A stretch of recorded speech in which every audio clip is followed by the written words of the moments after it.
There is a moment in many lives when identity stops being something you simply are and starts becoming something you manage. Not because you're dishonest, not because you're lost, but because the world begins to make it clear. Sometimes it's subtle, sometimes it's harsh, which versions of yourself is allowed to remain. And today I want to sit in that moment, the moment when a self begins to split. And to illustrate this, I'm going to use Josephine Baker as my case study. So just to give you some context about Josephine Baker, she was born and raised in the United States during the 1900s. She was born during a time where racism severely limited the person who she was allowed to be. She was a singer, dancer, and performer. And so because of this, because of the racism in the United States, she moved to France. In Paris, she became an international star. She was seen for her brilliance, her intelligence, and not her skin tone. And so later on, she worked with the French resistance during World War II and used her visibility to challenge and to fight against racism and segregation. Her life is a powerful example of what happens when someone refuses to stay split between who the world tells them they are versus who they know themselves to be. Before Josephine Baker ever learns to perform, she learns something else first. She learns where she is. So that's going to be very important to remember, where she is. She's born in the United States during the 1900s, a Black child born in a country that has already decided what Black bodies mean. She's born in a place that has already decided how much space she's allowed to take and how quickly visibility can turn into danger. Her childhood is not shaped by questions about self-discovery. It's shaped by conditions. Poverty is not theoretical, it is physical. There's hunger, there's instability, there's the absence of protection. Racism is not abstract. It is visible, audible, it is enforced. And this matters because identity does not begin as self-expression. It begins as orientation.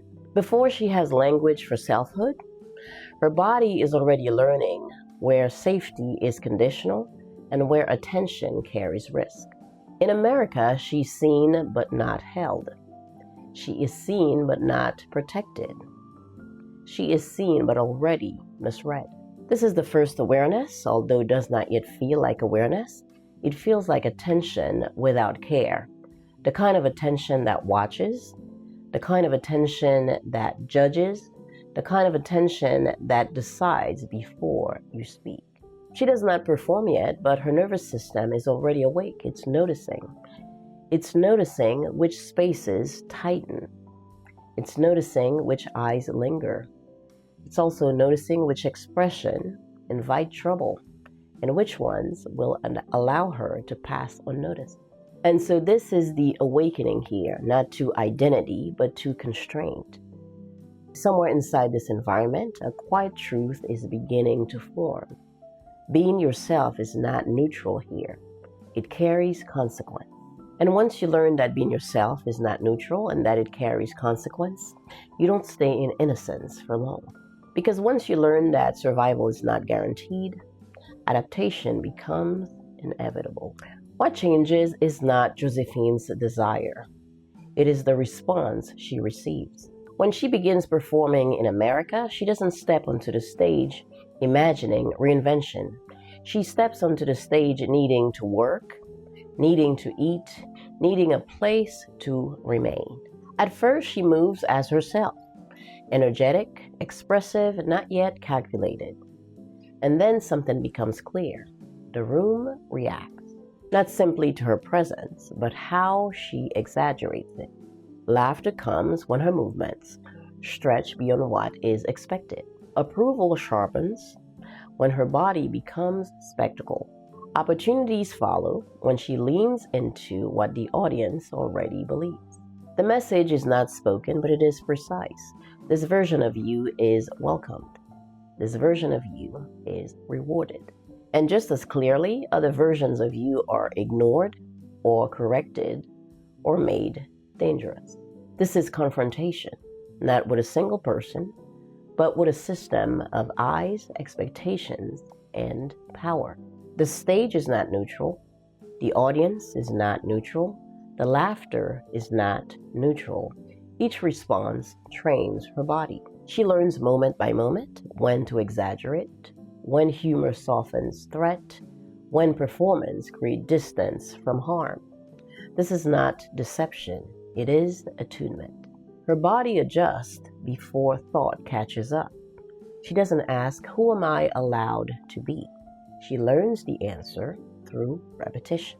She learns through applause that arrives only under certain conditions, through silence when she resists them. And so the performance sharpens, not because she wants to disappear, but because disappearing is sometimes safer than being seen as you are. Her identity begins to reorganize itself, not around truth, but around what works. Over time, something subtle but lasting happens. She no longer waits around to see how the room is going to react or how the room is going to respond. She anticipates it. She enters already shaped by expectation, already performing. And once the body learns what already works, it stops waiting for permission. What happens next does not announce itself. There is no moment where she stops and says, "Something has changed." Because by now, the change is no longer external. The room does not need to teach her anymore. The instruction has already moved inside. Before she steps onto the stage, her body knows what will be received. Before movement begins, it is already adjusted. Before expression rises, it is edited, not consciously, but quietly.